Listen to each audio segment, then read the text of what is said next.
निष्पक्ष पारदर्शी रहे प्रक्रिया और नतीजे निष्पक्ष रहें, उसके लिए क्या क्या तैयारी की गई है? देखिए, मतगणना हमेशा से एक बहुत ही पारदर्शिता तरीके से होती है और इसकी एक पूरी एसओपी है जिस तरह से हम इसको मतगणना को कराते हैं। मतगणना केंद्र के अंतर्गत केवल जो अधिकृत पार्टियों के एजेंट हैं वो जाते हैं, सभी पार्टियों के एजेंट वहाँ पर मौजूद रहते हैं प्रत्येक टेबल के ऊपर, और जो ऑब्जर्वर्स हम लोगों ने लगाए हुए हैं वो भी वहाँ पर पहुँचे हुए रहते हैं, जिससे किसी तरीके की भी प्रॉब्लम ना हो पाए। अगर कोई भी चीज़ की शंका होती है किसी को तो ऑब्जर्वर्स के पास आप पहुंच सकते हैं और वो उसको समाधान करेगा। ये हमारी पूरी प्रक्रिया है, कम्प्लीटली ट्रांसपेरेंट है और पारदर्शक है। और प्रत्येक राउंड के बाद पॉलिटिकल पार्टीज के एजेंटों को उसकी गणना की सूची दी जाती है कि कितनी हो रही हैं। जो ईवीएम लाई जाती हैं उनके नंबरों का मिलान किया जाता है, उनके नंबरों का पूरा जो सिग्नेचर्स होते हैं सभी पॉलिटिकल पार्टीज में जब बंद की जाती हैं वो देखे जाते हैं, उसके बाद वो खोली जाती है।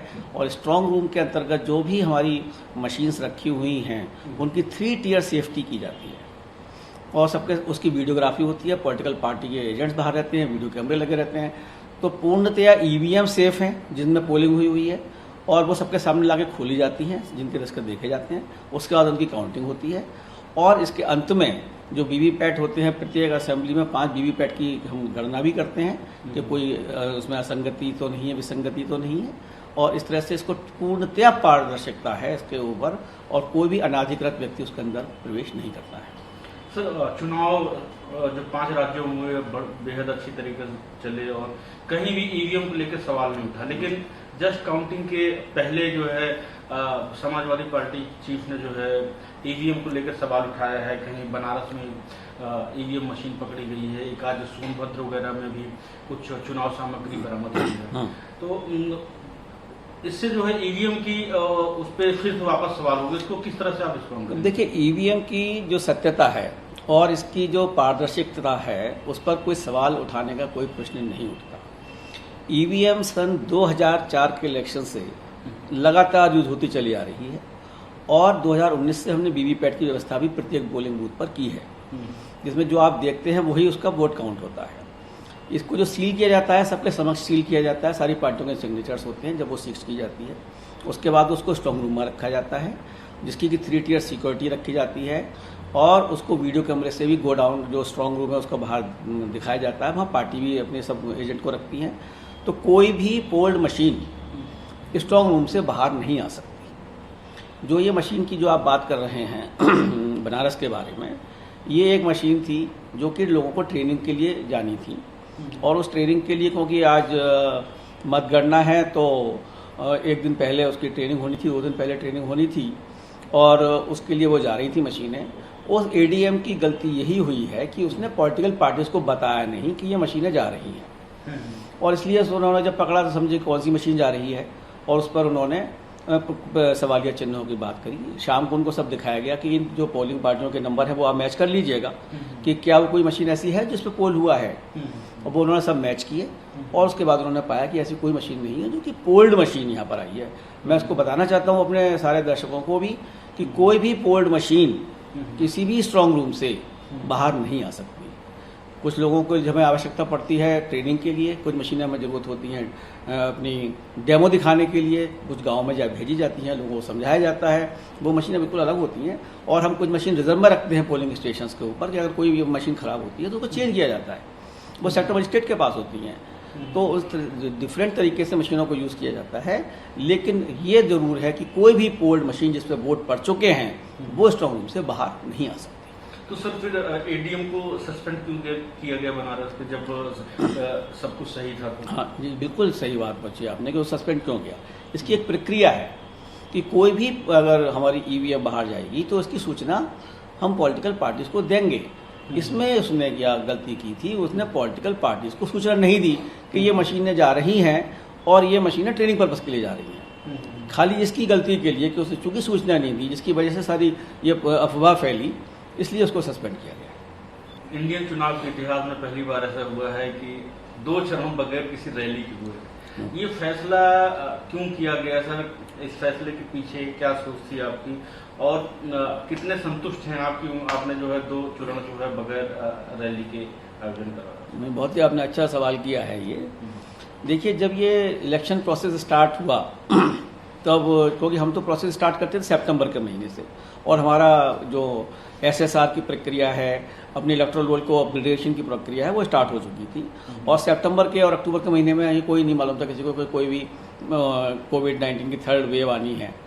लेकिन जैसे जैसे हम दिसंबर के पास पहुंचे तो हमें लगा कि ये ओमिक्रॉन फैल रहा है, और इसीलिए हम लोगों ने, पूरे कमीशन ने यूनियन हेल्थ सेक्रेटरी से चर्चा की इसके बारे में, और चीफ सेक्रेटरी से चर्चा की इसके बारे में, और जो वहाँ के स्टेट के भी जो अपने हेल्थ सेक्रेटरी होते हैं उनसे चर्चा की इसके बारे में। और फिर हम लोगों ने पाया कि चूंकि ये कोविड फैल रहा है और साथ में अभी कुछ स्टेट्स के अंतर्गत सभी को वैक्सीनेशन नहीं हुआ है, तो इसलिए कमीशन ने डिसीजन लिया कि शुरू के पहले वीक में कोई भी फिजिकल रैली नहीं होगी, न फिजिकल रैली होगी, न पथ यात्रा होगी, खाली डिजिटल रैलीज होंगी, और साथ में आप डोर टू डोर जाके कैंपेन कर सकते हैं, वो भी रिस्ट्रिक्टेड नंबर में। सो दैट उनका ये अधिकार की रैली होना जरूरी है, ये ऐसा जरूरी नहीं है। हमारे सामने समस्या थी कि किसी तरह से कोविड का प्रसार ना हो, कोई आपस में ना फैले। साथ में मेरा जो बेसिक कंसेप्ट कमीशन का रहा है कि वोट भी सेफ हो और वोटर भी सेफ हो। तो इसके लिए हमने धीरे धीरे हर चरण में और हर सैटरडे संडे को हमने हेल्थ मिनिस्ट्री से पूरी चर्चा की, हेल्थ मिनिस्ट्री के साथ विचार विमर्श किया, चीफ सेक्रेटरी के साथ विचार विमर्श किया।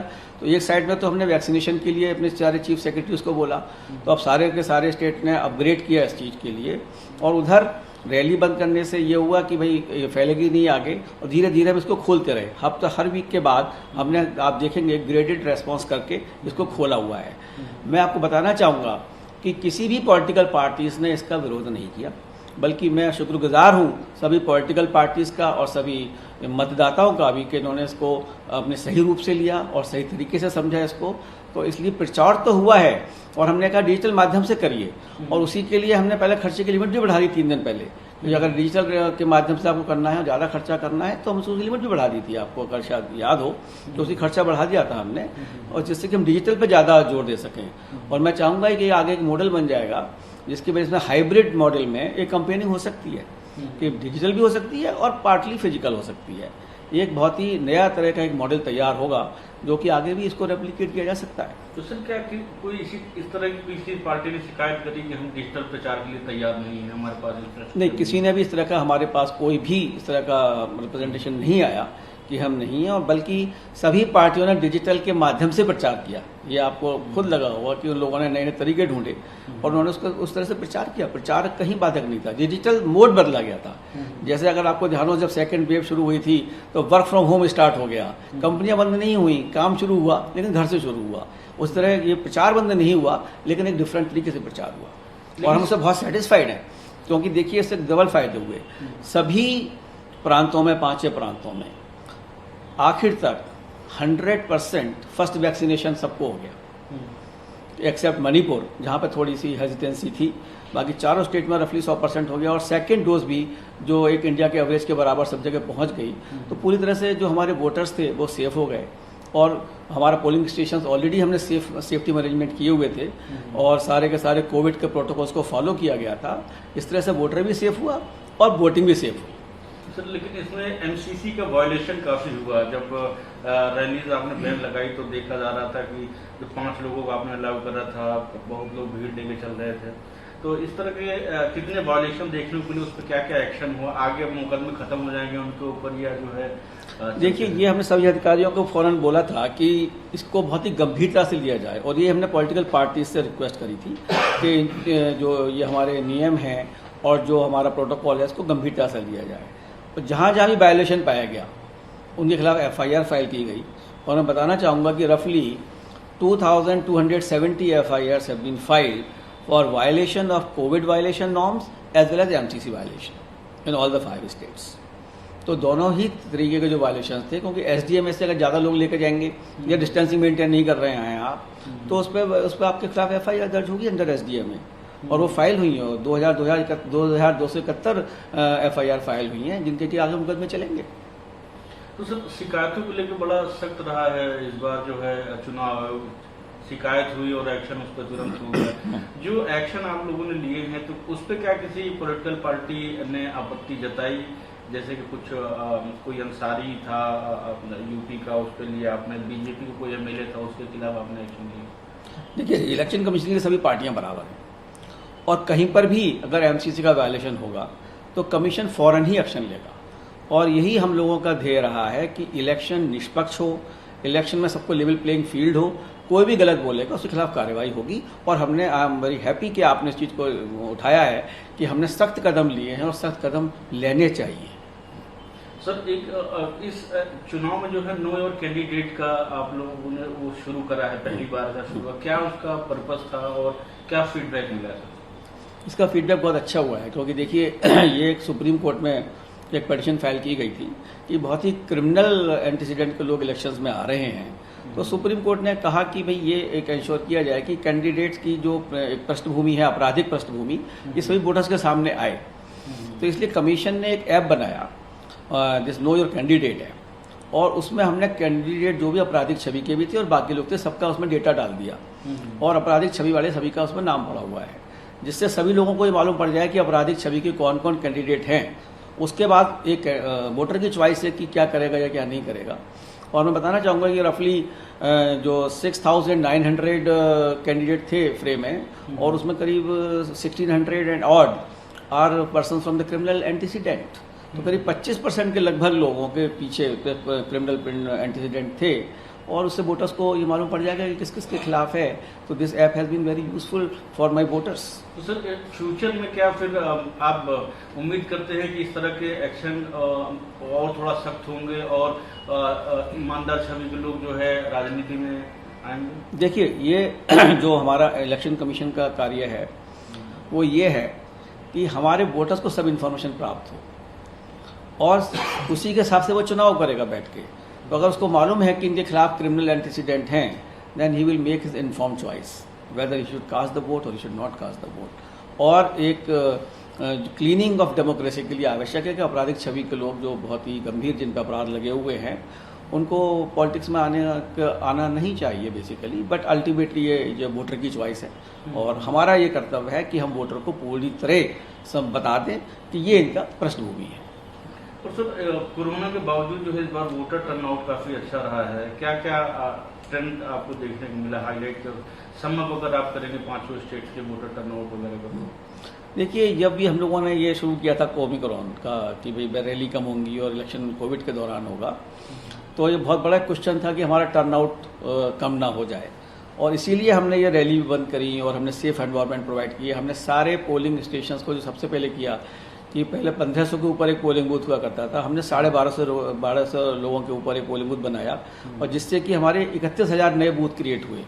जो पहले लगभग 1,85,000 बूथ थे 2017 में, उसके बदले इस बार हमारे जो हुए 2,15,000 बूथ हुए इस बार। तो हमारे बूथों की नंबर काफ़ी ज़्यादा बढ़ गया, लेकिन हम चाहते थे कि कम लोग आए सो दैट सोशल डिस्टेंसिंग इसके ऊपर हो सके। और साथ में इसका सेफली और 1 घंटा भी बढ़ाया हमने टाइम का, जिससे कि एक सोशल डिस्टेंसिंग के साथ में इलेक्शन हो और कोविड का प्रॉपरली इंतजाम हो। और हमने इसकी सबको बताया भी, अपने जितने वोटर्स हैं, कि आप आइए, हमारे सारे जो पोलिंग स्टेशंस हैं उस पर कोविड के सारे जो प्रावधान है वो फॉलो किए जा रहे हैं। We had provided sanitisers, masks, gloves and all polling stations were sanitised. So therefore, persons were absolutely convinced that it is a safe atmosphere. They have also been vaccinated. My all election officials were frontline workers and they were all given doubly vaccinated. जहाँ जरूरत थी उनको एक precautionary dose, 3rd dose भी दी गई थी। So इस तरह का सेफ एटमॉस्फेयर बनाया गया और लोगों ने वोट आके डाले। और जहाँ तक फीमेल हमारे वोटर्स हैं, PWD वोटर्स हैं, जो 80 साल से ऊपर वाले वोटर्स थे, उनको हमने घर पर वोट डालने की व्यवस्था की, जो कि ECI at the door step of those persons, वो भी वहाँ पर लोग जाके वोट पड़वा के लाए, वो भी बिल्कुल पारदर्शक तरीके से। और उसमें भी हम लोगों ने ये किया कि भाई जो पार्टी का कैंडिडेट है उसको मालूम होना चाहिए कि हम किस समय जा रहे हैं, so that and micro observer भी वहाँ पर जाएगा और उनसे वोट पड़वाए, क्योंकि हमारे लिए एक एक वोट बहुत कीमती है, एक एक वोट की एक वैल्यू है, और इसलिए हमने घर तक भिजवाया। फीमेल वोटर्स के लिए हमने जितनी हमारे फीमेल BLOs हैं, उन महिला BLOs ने घर जा जाकर उनको समझाया, रजिस्ट्रेशन करवाया उनका और उनको वोट डालने के लिए किया। और हमने 1900 ऐसे बूथ बनाए 5 स्टेट में जो पूर्णतः महिलाओं के द्वारा आयोजित किए गए थे और पूर्णतः महिला कर्मचारियों ने उसको किया। It was an empowerment, मैं कहूँगा, to the women, and women also came there to participate in large numbers. Therefore, in all 5 state में, 4 स्टेट में महिलाओं का परसेंटेज वोट का अधिक है मेल के मुकाबले, और पंजाब में भी बिल्कुल बराबर है। तो मैं ये कहूँगा कि जो ईसीआई के जितने भी प्रयत्न रहे इसमें, कहीं पर भी हम लोगों ने कम नहीं होने दिए अपना वोटर परसेंटेज, और महिलाओं का, पीडब्ल्यूडीज का, यंग वोटर्स का काफ़ी इसमें सहयोग रहा, और they had come in large number to cast their votes. तो सर, पॉलिटिकल पार्टी जो है इलेक्शन में जाएंगी तो उनका फोकस हो सकता है इस महिलाएं जिस तरह से उनका पार्टिसिपेशन बढ़ा है उनको ध्यान में रख के ज्यादा हो सकता है रणनीति चेंज करने। देखिए, उन लोगों को हर एक का ध्यान रखना पड़ेगा, और ultimately now they are the determining factor in the election process, because their percentage is higher. So they will have to take care of all risks of society, of PWDs, the service voters, the ladies. Everybody will have to take it into consideration for that purpose. Sir, एक आखिरी सवाल जो है, एक देश एक tax की बात की जा रही थी। अब एक देश और एक चुनाव की बात, क्योंकि हमेशा कहीं न कहीं चुनाव होते रहते हैं, और नीति आयोग की भी रिपोर्ट थी कि एक देश एक चुनाव होने चाहिए, सरकार भी उसी दिशा में सोच रही है। कब तक हम देख सकते हैं? अब चुनाव आयोग का क्या मत है कि एक देश एक देखिए, चुनाव? कॉन्स्टिट्यूशन ने तो ये सोचा था कि सारे साइमल्टेनियस इलेक्शंस होने चाहिए, और पहली 3 जो पार्लियामेंट्री इलेक्शंस हुए हैं सिंस इंडिपेंडेंस, वो तीनों साइमल्टेनियस चुनाव हुए हैं। बाद में ही जब ये हुआ कि कभी पार्लियामेंट पहले भंग हो गई है, कभी विधानसभाएं पहले भंग हो गई, तो इस तरह शेड्यूल डिस्टर्ब हो गया। और अब ये एक बहुत ही एक अच्छा सुझाव है कि 1 नेशन 1 इलेक्शन, लेकिन इसमें ज़रूरत पड़ेगी कॉन्स्टिट्यूशन में चेंज करने की। तो जो विधानसभाएं बीच में जिनका कि कार्यकाल, सपोज 2024 में इलेक्शन होना है, तो कुछ विधानसभाओं का जो 5 साल का कार्यकाल है वो पूरा नहीं होने पाएगा, तो उसके बारे में सोचना पड़ेगा कि उनको हम क्या ख़त्म कर सकते हैं अंडर कॉन्स्टिट्यूशन, या नहीं कर सकते हैं, या पार्लियामेंट को हम बढ़ा सकते हैं कि जिससे साइमल्टेनियसली हो सके, या हम 5 साल में 2 इंस्टॉलमेंट कर दें कि आधे लोगों को हम साथ साथ ले चलें, फिर अगली बार में अगले लोगों को ले लें साथ साथ। तो ये एक पार्लियामेंट में डिसाइड होना है कि हम किस तरह से इसको कर सकें, लेकिन election commission is fully geared up. Election commission simultaneous election कराने में सक्षम है, और हम इसको करा सकते हैं। बाकी तो जैसे डिसीजन अगर इसमें कॉन्स्टिट्यूशन में चेंज करके किया जाएगा, तो जिससे कि 5 साल में केवल एक ही बार चुनाव होगा, और इसको एक सुव्यवस्थित ढंग से अच्छी तरीके से करा जा सकता है कि हमेशा लोगों को इनकन्वीनियंस ना हो। थैंक यू सर, हमसे बात करने के लिए। शुक्रिया आपका बहुत बहुत शैलेश जी, थैंक यू।